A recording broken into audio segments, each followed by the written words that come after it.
Good evening, everyone. It is 5:30 p.m. We'll call to order this evening's meeting. We'll begin with our pledge, followed by the prayer. I pledge allegiance to the flag of the United States of America and to the republic for which it stands, one nation, under God, indivisible, with liberty and justice for all. Mrs. Schumann. Dear Heavenly Father, thank you for this day. Thank you for the group of people that are here today.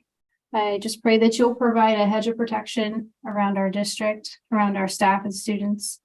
Thank you for this new year, and I just pray that we can continue to move forward towards success. Be with us tonight, guide us in our thoughts, our actions, and our comments, and just may they be pleasing to you, Lord. In Jesus' name I pray. Amen. Amen. For matter of roll call, everyone here is present, as well as our legal counsel and Superintendent Bennett. We begin with item 2, approval of minutes. I motion to approve minutes. Is there a second? I second. Motion by Ms. Schuneman, seconded by Ms. Mercer. Any other comments or questions? All in favor? Aye. Motion carries. Item number 3, attorney reports. Mrs. Johnston. Do not have any reports for you. Thank you, ma'am. Item number 4, Dr. Bennett. Yes, ma'am. A couple things on this section of the meeting I'd like to visit with the board about in the public. One, I'd like to recognize that our Teacher of the Year, Employee of the Year, and Rookie Teacher of the Year today were selected. We're going to bring them back at a later board meeting with their families and recognize them in front of everybody. But our Teacher of the Year was Jane Arrington from DeSoto County High School.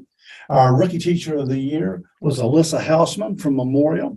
And our Employee of the Year is Martha Valenzuela from the Superintendent's Office. So I congratulate those three and their family. They're just all very good employees, good teachers, with good futures in front of them in DeSoto County. I'm just really proud of them and excited for them and their family. The next thing we've got, and I'm excited about, is opportunity for the principals to get to visit with the board. I think that's always good. The board had the opportunity to visit with Assistant Superintendent Reynolds yesterday in my absence, and you did pretty good. They really probably too good. They're bragging on you. Don't get a big hit, okay? Just keep it down. But, and Jake, at this time, I'm going to turn the floor over to you. If you'll explain what the process will be, and we'll bring our principals up one at a time. Sure, absolutely. So we're going to go through some data. We're going to look at PM1, PM2, which is our progress monitoring, and then also some other state assessments that we have. So starting off with Dr. White with the high school.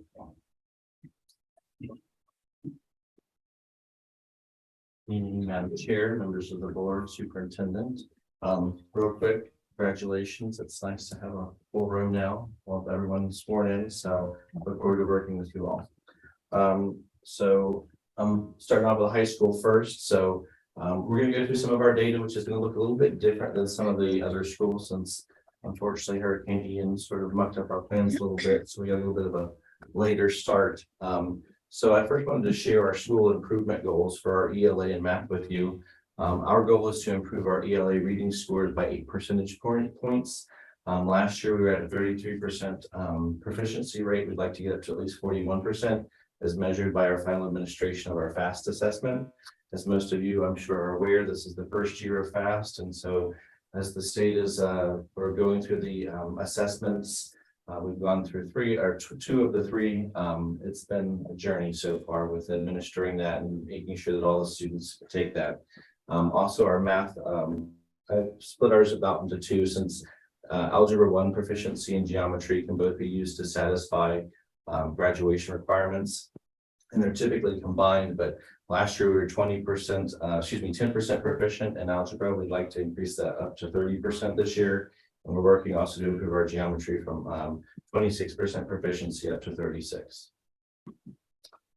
This is our, there's 2 sets of data here for ELA. The first is the FAST. And so if you could, if you look for 9th and 10th grade, you can see that our initial performance was not very good at that, with a 21.5% for 9th grade and 18.2. It has gone up for the second administration. As you can see the change, it's not where we'd like it to be, but it is progressing. If you look at the STAR data, it did go down. One of the challenges or things that we've had to really encourage students is that a lot of them have been taking STAR since elementary school, and maybe they're not as serious taking that. And so for the second administration of FAST, we've been letting them know this is going to be the score that you're going to need for graduation. And so the second time around, the STAR maybe didn't do so great, but the proficiency for the FAST did go up. So that's moving in a positive direction. If we look here, if I take your eyes over here to this side, we can see, looking at STAR, if we look at the individuals who took the assessment, again, capturing those students, absenteeism has been a challenge as well. But we are going up.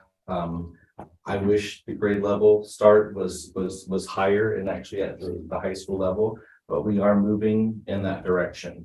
And then math, we typically, since we do algebra and geometry, we do benchmark data. And unfortunately, because of Hurricane Ian, we had only completed one benchmark. So we don't have a second measure of that.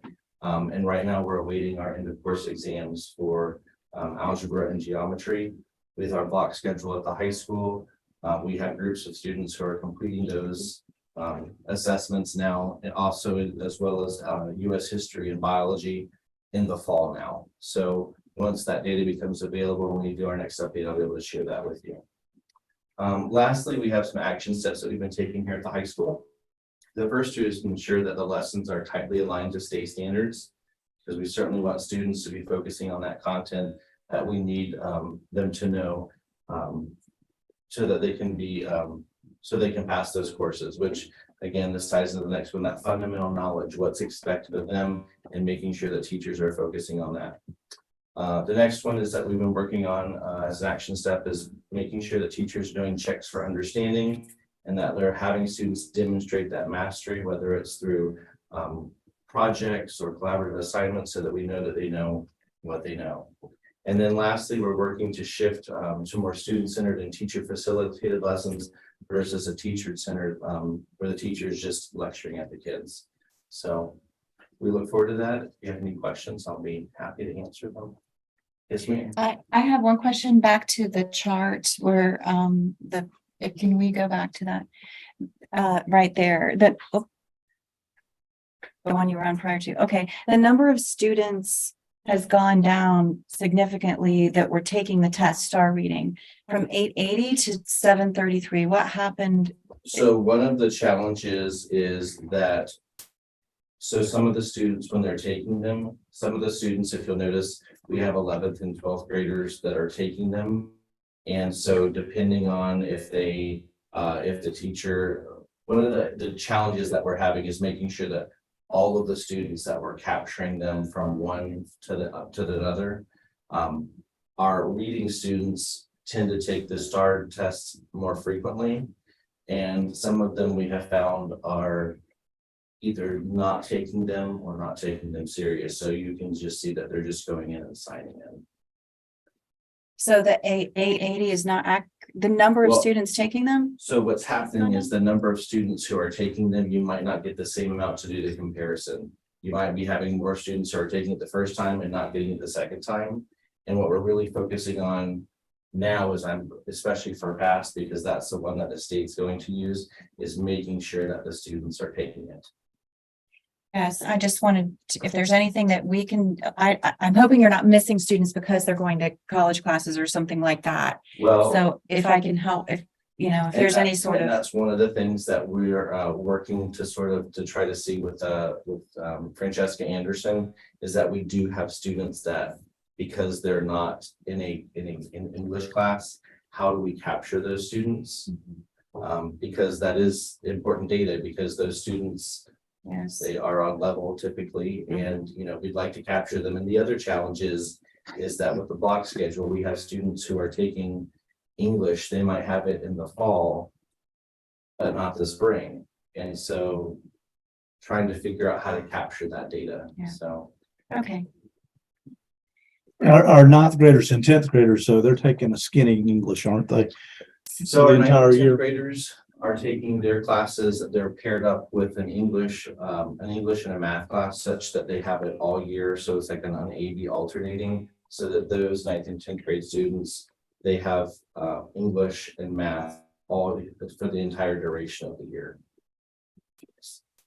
Thank you. So next. Come on up, Mr. Jones. Mr. Jones. Yes. Hi, good evening, everyone. Excuse me. Great to see all of you tonight, and for the new members of the board, welcome to the Soto Middle School. We'll go right into our presentation. We're going to start with our goals. We set goals for ourselves with at least 50% proficiency. It's a bit lofty, but we're just myself personally just a firm believer in you'll hit wherever your target lies. So we want to always set high goals for our students and staff. Currently,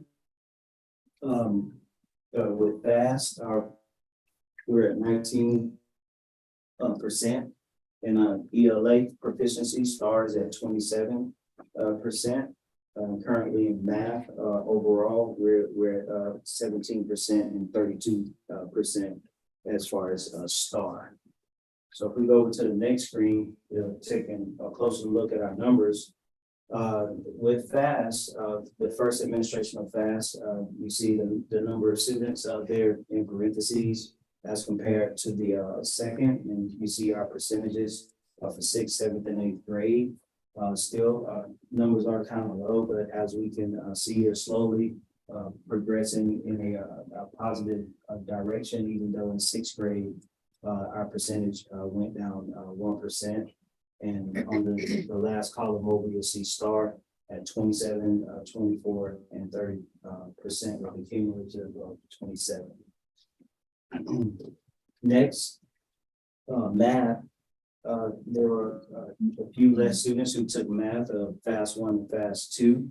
And as you can see, we did do so well coming out the gate in math, but again, starting to flow in a positive direction. And with us at the middle school, when you're taking a look at the math numbers, you're taking a look at the numbers minus the students that are taking algebra and geometry. So what we've done is those students are taking their benchmarks exams, and then at the semester break, those students who weren't faring so well, we removed them from the algebra and placed them back down into regular math classes for the 8th grade. I'm sorry, that's for 8th grade only. So as you can see, our cumulative down at the bottom, 17%, and our STAR right now, we're at overall 32% in math. Taking a look at our action steps, some things that we're doing to affect these numbers. We have bi-weekly collaborative planning that's led by our coaches and other members of our administration team. We're working right now currently to fully implement Read 180 program, which is going to help our struggling readers, which we have quite a few across the board with our 6th through 8th. So the teachers actually have been training for the past couple of weeks, and we look to kick that program off here on Monday. Weekly classroom observations, myself and other members of the administration team, we have a schedule in place where we walk through each of our classes each week, providing timely feedback to our teachers. We're having coaching cycles with, we have a couple of teachers who score needs improvement on their VAM. So they're going to be receiving additional interventions and additional one-on-one sessions with myself and with our coaches. Student data chats are ongoing with our teachers each 9 weeks. Each 9-week grading period, ongoing progress monitoring, data collection. We've designated a few look-fors this year when we walk into our classrooms, which the main one is going to be how the presented curriculum is aligning to our standards. Small group implementation is something that we're also attempting to integrate into our culture there at the school within those classes, especially in our math and reading classes, trying to provide more individualized instruction to those students who have specific needs. Our after school enrichment program is about to start, where we've selected some of our lower performing students, and we'll also be taking some students who by teacher recommendation where they'll receive even more individualized instruction after school in those areas of that they're struggling. And academic student incentives, we try to do some things to kind of keep our kids motivated to excel. For example, we have ice cream social with the principal for our students who make honor roll A's and B's. We give them dog tags and different things like that. Also, one of my deans is really working hard to implement our PBIS program, which a part of that is academic as well, and rewarding our students for being great inside the classroom as well as out on campus. Peer observations, we started a bit of that where we've taken some of our veteran, stronger teachers and paired them up with some of our newer teachers in some of those areas where those teachers may be struggling. It may be classroom management. It may be some of the ideas with the small group implementation where we'll have the struggling teacher come in and monitor and take notes. There's also a coaching a peer observation form that they fill out where they take notes and we go back and review, and then we go into their class to monitor the implementation of what they've seen. Also, lastly, here through our social studies classes, we're utilizing DBQs, which is helping our students with their mainly with their writing and also with their reading as well, as we try to implement different reading and writing strategies across all of our content areas. So right now, this is where we are as a school, and I'm really proud of our teachers, really proud of the hard work that they're putting in each day in an effort to take our school to our next level of achievement. Yes. Question. Mhm. Recently, we had the middle school students change their dress code to be more strict, to give you some time and your admin team some time where you wouldn't have to deal with dress code issues. Can you give us an update on how that's going? It's been going really well, actually. It definitely frees up our day. It got off to a bit of a rocky start because the students weren't used to it. Also, the parents weren't used to it, but as we've gone along, a lot of our focus can be taken off of dress code and dealing with those students so that we can focus the rest of our day on instruction. So the students have responded really, really well. We've had very minor issues as compared to last year, dealing with the different things that we dealt with every day as far as that. So it's worked out really well for us so far. Thank you. Thank you. Thank you. Thank you, Mr. Jones. Next up, we have the survey with Memorial Elementary School. Good evening, ladies and Mr. Dr. Bennett. I'm going to go to the next slide. My school improvement plan goals this year were for my kindergarten through second graders to be able to perform at a 55% proficiency rate in reading and in math. Right now, STAR has projected reading at 43% and my math at 55% already. So just keeping that and maintaining and actually pushing above and beyond is something that we're going to be doing this upcoming next semester. For grades 3 through 5, FAST, we put the projection down at 45%, based on last year's current data on where we thought we could get a reasonable rate, and math at 50%. Currently, and that's not a projection, that's where they would be if they took the test at that moment without those standards being taught to them. They would be at 25% in reading and 16% in math. So looking at the kindergarten and second data, you can see that overall the proficiency in reading has increased by 8%. We went 35% up to 43%. And in math, we did decrease 4%, but looking at it, that plays into the fact that our kindergarten students, 48 students could not test the first go around because they couldn't get into the system where it has that they have to do it on their own. So that kind of has put us back a little bit. But either way, going from 59 to 55, as long as we stay at 55 and continue to increase, we're hitting our goal already midway into the school year. For grades 3, 4, and 5, this is the base currently where they're at. Overall, we had a 10% increase in reading. We went from 15 to 25%. And in math, we went from 3 to 16% with 13% overall. So I'm very proud of our 3rd, 4th, and 5th grade teachers as well for working so hard. Action steps, data chats with all teachers are scheduled individually to talk about each student. Tier 2, Tier 3 data, we have those constant meetings throughout the year, but I want a meeting with the teachers individually to go over and to really compare how the students are performing compared to their benchmark scores to their grades, making sure they're matching. And if there's any concerns or issues, we can discuss it right then and there and maybe bring my coaches in to support those teachers where we see a discrepancy. Intensive reading groups will continue with updates provided by the data, and that's the STAR data and the benchmark data that we're taking. Peer visits have been offered to new teachers and to teachers new to a grade level. So they get to go and visit other teachers and see, especially for our ELA time, looking at those small groups, seeing the activities that they planned and how they're structuring those groups.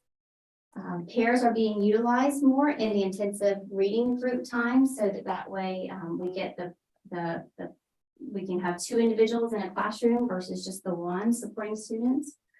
We've started an after-school tutoring program for our grades K through 3. Those are teachers that we've selected that are working with our bottom quartile students, hoping to bring those guys up.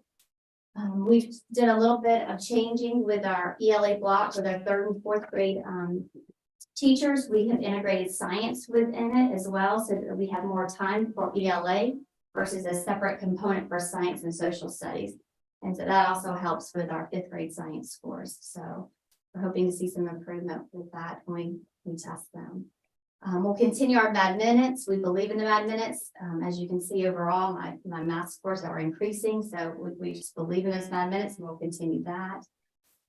We're utilizing Performance Matters testing platform. What we've seen is that the tests that we're giving them don't match TIDE.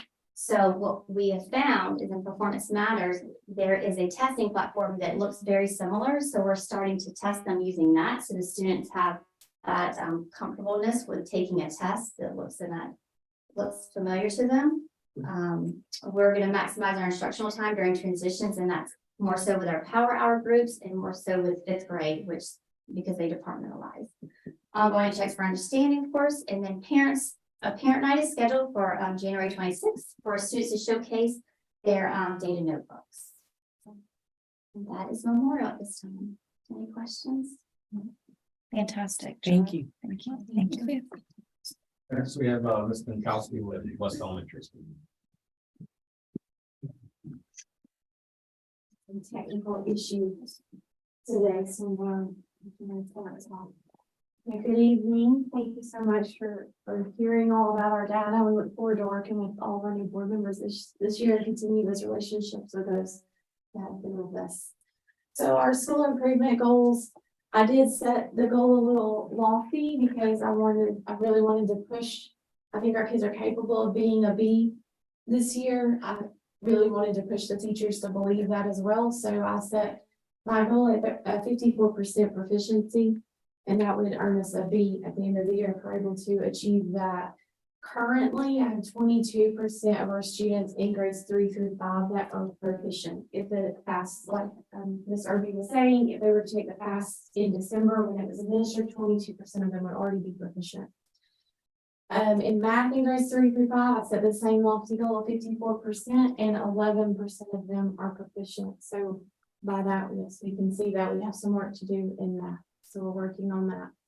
The breakdown in grades 3 through 5, I was very happy that we increased overall from 10% being proficient to 22% being proficient. So an increase of 12 percentage points there.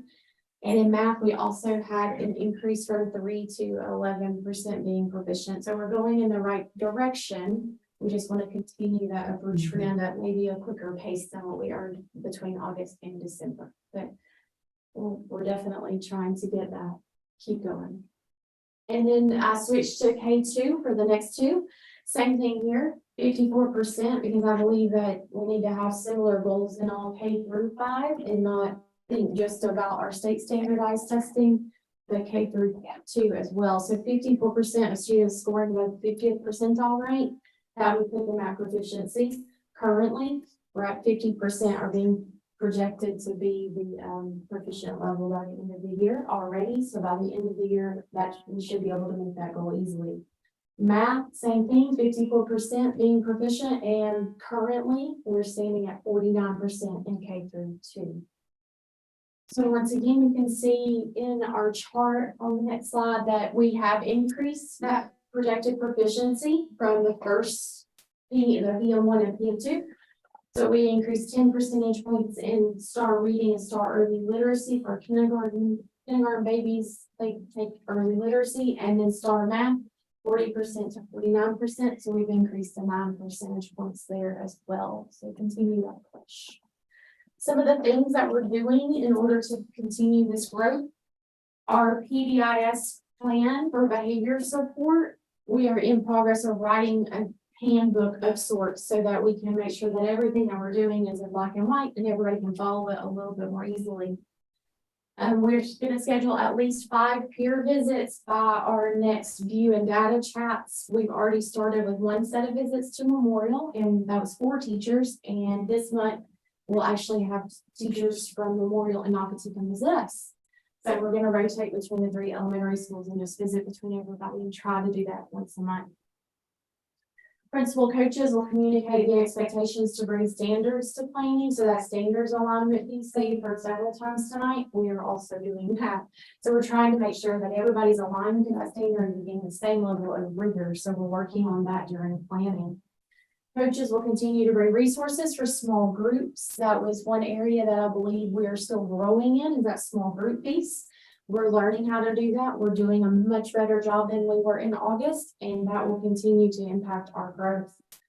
Coaches and the principal will continue to discuss maximizing that instructional time. So bell to bell teaching, as it's commonly heard of, even though in elementary we don't have a bunch of bells, it's still bell to bell. Taking out that time of 10 to 15 minutes to pack our bags and get ready. No, we can work on little things like that to increase and maximize that instructional time throughout the day. And then I did divide the professional development that we provided on a separate slide. So we have completed professional development on the planning protocols that have been put in place by the district, a nice guiding document to help us plan better. We have completed professional development on the alignment of standards and digging deep into those standards. We have also done some technology training on ClearTouch and Snowflake technology to help our teachers utilize the things that have at their fingertips. And then a concrete representational and abstract, the CRA model for math. We've also completed professional development on that and plans to encourage that as we continue to grow to help with those math scores to go through that process to help our math. That is it. Any questions? I don't have a question, but a comment that I'm very excited that teacher visiting teacher that you all talked about, that's powerful. It's a powerful tool and I'm glad you are using it. That is something that the 3 elementary schools are working together to do that. Wonderful, And wonderful. hopefully once a month is our goal. Good. Good. Anything else? Nice job. Thank you. Thank you. To close us out, we have Mr. Coburn with Nocatee Elementary. Hello, Madam President, board members, and Dr. Bennett. Start out with our SIP goals. Our SIP goals, similar to Memorial and West, is 55% is our goal for our K2s, ELA, and math. Right now, we would be at 43% on reading and a 50% in math. So definitely making headway toward getting toward those 55 in K2. In grades 3-5, our ELA is a 41% that we're shooting for. Our fast math is a 54%. Currently, we're at a 26 in reading and have a long ways to go in math yet at 8%, but we'll look at that data a little bit here. In ELA, 3rd grade, we are up 9% from PM1 to PM2. Fourth grade up 9% and fifth grade as well up 9%. So overall, we're up around 10% with our points in their decimal points. And then for STAR, we are up 5% overall in grades 3 through 5. So you can see we're progressing. I think Amanda touched on it a little bit.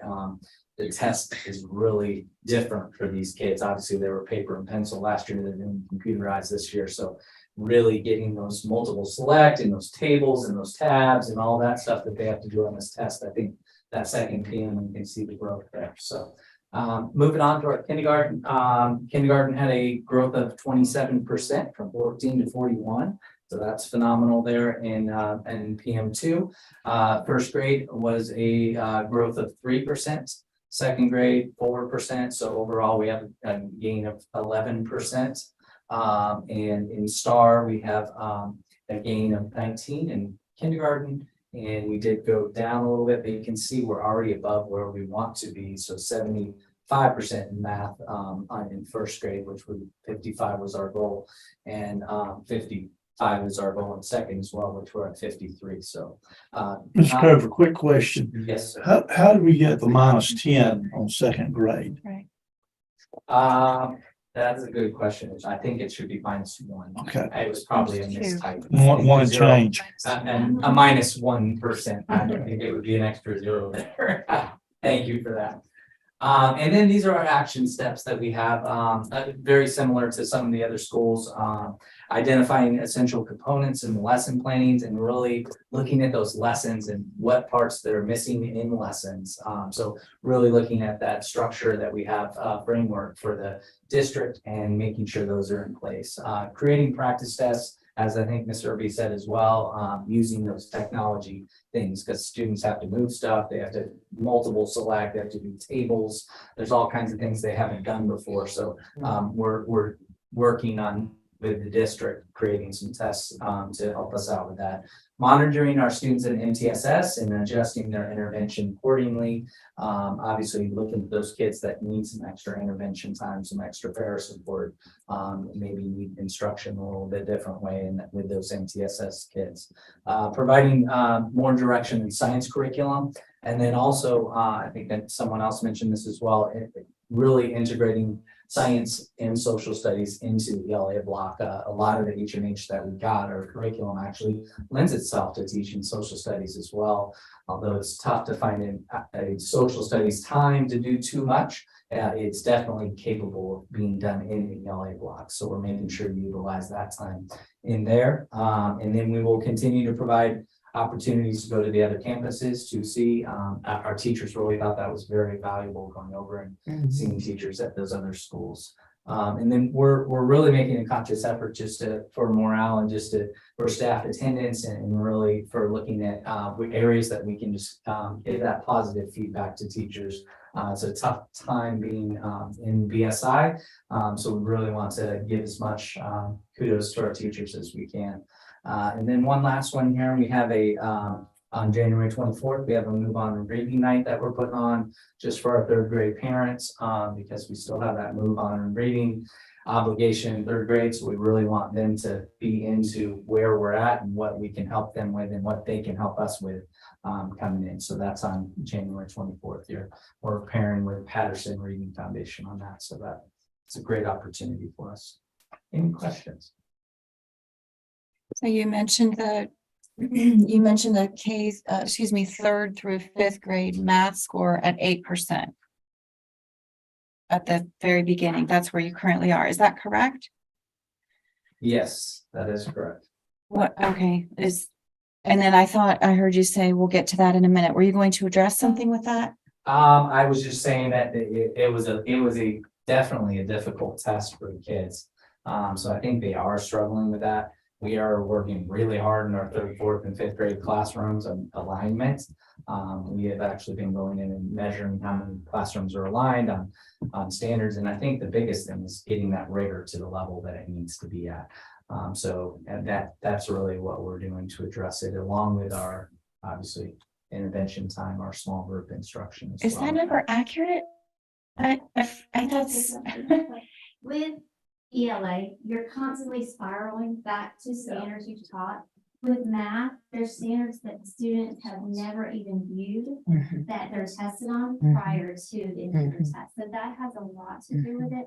Like say in third grade, multiplication is part of it. Well, maybe PM1, PM2, they haven't taught Covered that that, standard yeah. yet. Mhm. So it won't be till the end of the year, so they've taught all the standards. So I think that could be why in your, with, you know, with the STAR, it gives a projection based on where they're at currently right now, which looks better than the actual test itself. So I think that may be the difference of spiraling versus. And I think the star is a more accurate measure right now for us. And again, I think all three of us really struggle with math scores. So as far as the PM1 and 2, so there was a lot. It was a difficult test to get done in the amount of time that they had. We had a lot of students that were really struggling to get done with those math tests at that time that the state allowed us. So And it takes them quite a bit just to go through the screens, doesn't it? it's To manipulate how to the- manipulate, and then if they have to Takes a lot. sometimes they have to select Mhm. two answers or two options, and so there's a lot of new things that the students don't know how to do yet that we're really working through. A lot of trying to testing stuff that's not actually a test. teach. Right, The material, it's testing, navigating the process. That's crazy. Thank you But for being I am, positive. before you sit down, the performance matters. I'm really glad to see that. Because you mentioned it, Ms. Urban, you mentioned it. I'm glad that's paying for itself. That's great.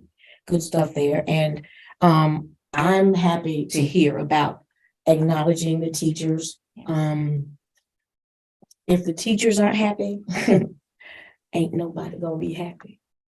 And we cannot, even the bad ones, and I know it's hard, there's something you can pull out of the air and say positive, because it really, really affects those kids from preschool through DSS, throughout the whole school system. If we can just find something positive to say to the teachers, it'll make a difference. So I appreciate hearing that. thank you guys. Thank you. Jack, you anything to conclude with? You Yeah, just, I do want to say I'm really proud of our principals, our administrators, our school-based teams. Even with what we've gone through this past semester with everything else, the curveballs we've been thrown, they have really dug in from teachers all the way up to the administrators at the school teams and looked at data and have created action steps and are following through with action steps.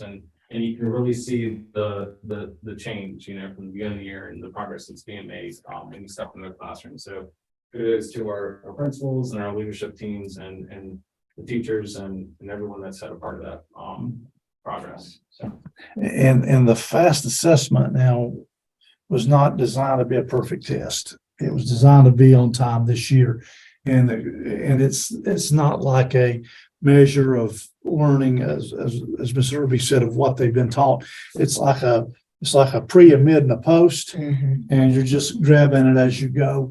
And I would assume other districts are probably going to see some of the same situations that we're seeing with it. And it's not an improvement test. There won't be any improvement points on PM1 and PM3. It'll be the third PM is going to be just an old-fashioned high-stakes test. So I believe the state's intention is to give these kids the opportunity to manipulate, to see these kind of questions. And I salute instructional and curriculum department, our principals and teachers for trying to find question stems and all that align with this FAST testing. And I think it's the more those kids can use that computer and develop that dexterity at those younger ages, the better they're going to be. I was encouraged though by some of our young students work on STAR. I guess it was STAR that we were using. Those numbers look good, and we've said all along, you know, if you visit with any of our principals, you know, they're going to take our kids where they're at, and they're going to love them, and they're going to try to get them better. And our goal is, well, when they come in kindergarten, is to get Josh to have them come across that stage at DeSoto High School. And I think that's where we're at right now. I see alignment vertically and horizontally more than we've ever had at any other time. Since I've been in this district, I see those kind of things that bode well for the future. You know, we owe it to our children, we owe it to our community and our teachers. You know, our teachers and our administrators, they put in very long days. It's tough jobs, and I'm proud of all of them hanging in there and working to get better every day. Our kids, our kids are proud of it too. They don't always say that, but you go back to the day after the hurricane, when they came back, how many happy little faces we saw. Those happy little faces belong to seniors and juniors at the high school too, didn't they, Josh? School's a big part of normalcy and life for our children. And I'm glad that we've got our group of administrators, and our teachers and our parents in all our schools. And our support staff. We are really blessed in DeSoto County and thankful for it. That's all I have in this session, Madam Chair. Thank you, sir. All right, we'll move on to item number 5. Public presentations. Is there anyone in the public who wishes to address the board on an agenda item? All right, moving on to item number 6, financial reports. I'll make a motion to approve financial reports. I second. Was that Jamie? Yes, Okay. sorry. You both sound alike, so it's gonna get. Motion by Ms. Chancey, seconded by Ms. Schuneman. Any other comments or questions on financial reports? All in favor? Aye. Motion carries. Item number 7, routine business. I motion to approve routine business. Second. Motion by Ms. Schuneman, seconded by Dr. Goodman. Any other questions? All in favor? Aye. Motion carries. Item number 8, new business. Yes, ma'am. Just a couple of things. Oops, I'm jumping ahead. You are, but you're welcome to comment on new business. I'll make a motion to approve new business. All right. Second. Second. Who seconded that? Mercy. Okay. Motion by Ms. Chancey, seconded by Mrs. Mercer. Any other questions? Are you sure there's no other questions on that? Okay. All right, all in favor? Aye. All right, Dr. Bennett. All right. What I was referring to just a second ago, I did have a couple of That's things, good. Yeah. Madam Chair. First of all, I want to give the public and the board a little update of where we're at salary wise. After the last school year, we negotiated, and we've already negotiated this year, but as of the 21-22 school year, our district had moved up to 33rd in teacher pay, which I think is an accomplishment. If we want to attract the best and the brightest, we got to pay them. And we're working our goals to get in the top 20s, to be 29, 28, 27, to move forward. Just to give you an idea, folks, that right now we are better than is Polk County, which is a big county north of us, Hardy County, Glades. Osceola is another big county, and I think they've got pretty good tax base over in Osceola County and Polk County. So I'm really proud of where we're at with our teacher pay, and we are committed to getting it better and pushing it forward.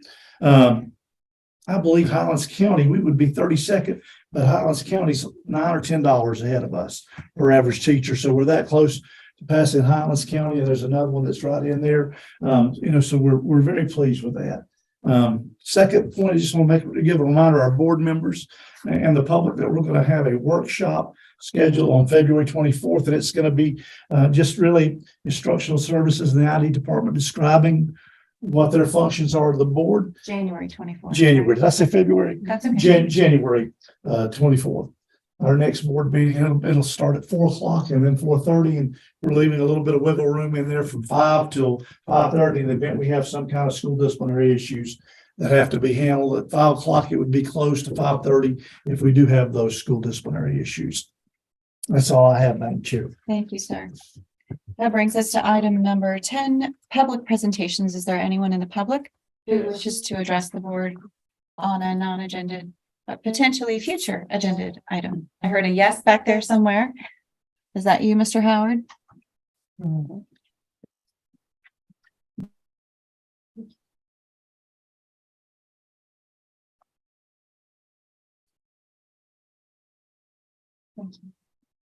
Good afternoon, Eric Howard, PO Box 284, Port Arthur, Florida 34267. I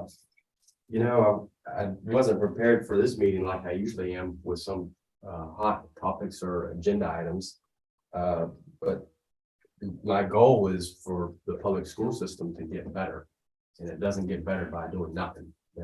Change has to happen. And as I watched the statistics today and looked at where we're at, one of the things that I thought about was the discipline statistics. And that I substituted a couple times last year, I noticed school teacher classroom management and disciplinary issues, and I've witnessed some of those events, and I thought to myself that, hey, there's a discipline problem in our school system of getting children to behave and making sure that there's consequences, making sure that there's rules, and that there's follow through. One of my children didn't make it to some of the board meetings last year, but wanted to, and she actually wrote up a paper about a particular individual and that person just needed to be removed. She had that person in several classes and it was a disruption to her education. And if it was a disruption to my child, it was a direct disruption to others. So what I think might be a great idea is have some statistics that are schools, probably middle school and high school, probably not necessary for elementary school, where we track how many times the police get called, how many times a particular student gets an infraction from one other person or multiple people, how many times students complain about something, and track that information, because I think that discipline leads to having a good school and a good education system. And let's look at the statistics of doing something beneficial to see if we can't figure out a way to implement some good discipline and some good follow through on those things.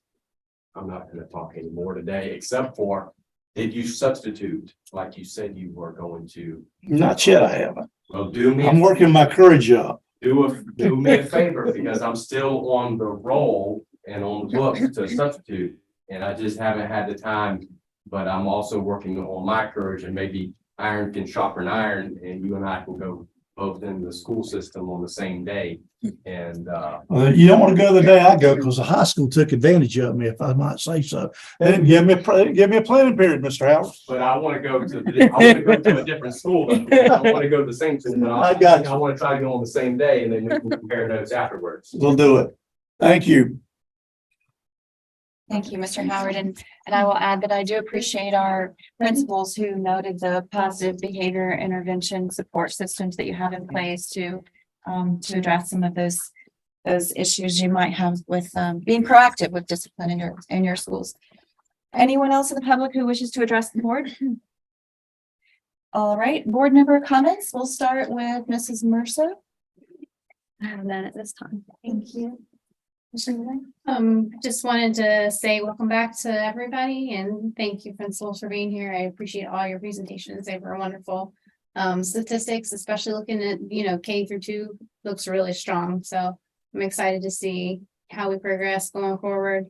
I had the pleasure of going and observing some of the turnaround meetings at some schools last week, and some really exciting stuff going on there. So I'm looking forward to going to a few more of those and getting to meet some more people at different schools. Like to say thank you for the DeSoto County Education Foundation and their continued support for our students, and for funding the supplemental reading tutors at our elementary schools. That'll be good. And last but not least, just congratulations to Jane, Alyssa, and Martha on their nominations this year. Thank you. You said all the important stuff you do. I think yeah, you're exactly right. Thank you for commenting on all that. Dr. Goodman? Well, looking forward to the Farm Bureau luncheon tomorrow, see what we can find out from our legislative delegation. And value adjustment board on Thursday. We'll see what that's all about. That's interesting.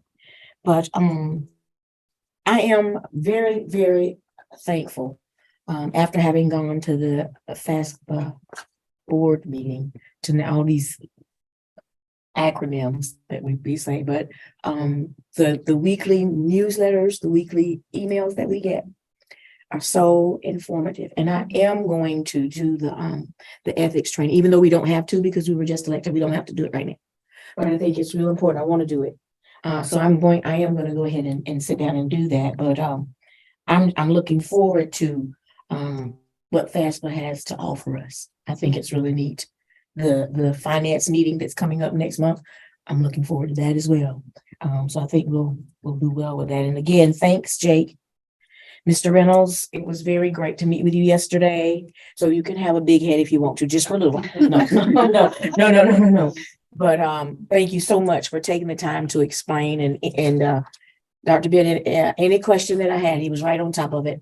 And I appreciate that because it makes it easier for me to walk into these meetings with an explanation of having me given to me so that when I make a motion or a second emotion, I'm not just blindly saying something or just what is it the public say that we do? Y'all just yes, everything. Yeah, we just rubber stamp. We're not rubber stamping. Indeed, we have looked at it, we have studied, and we know what we're voting on. And thank you and the rest of the staff for making that possible. Principals, again, thank you all for being here for your presentations. I miss the high school, Dr. White. I truly do. I just fell in love with that bulldog place over there. But I like this better though. That's it. And I would just be repeating, so I'll just press it on to you. Thank you. Same here. I'd be repeating. I will say I'm attending the Florida School Board Insurance Trust, the FSBIT insurance meeting next week for a few days for a conference. So I'm not going to be attending the finance forum, first time in a while, probably ever, that I've not attended that, but I can only be in so many places. So looking forward to that. And with that, I'll take a motion Just for, wait, one thing. real I'm quick. sorry, Meeting, the photo, do we have the photo on the 18th? we do Okay, in the morning. Yep, we do. all right. All right, I'll take a motion for adjournment. So move. Okay, motion for adjournment by Dr. Goodman. Second. Second by Ms. Schooneman.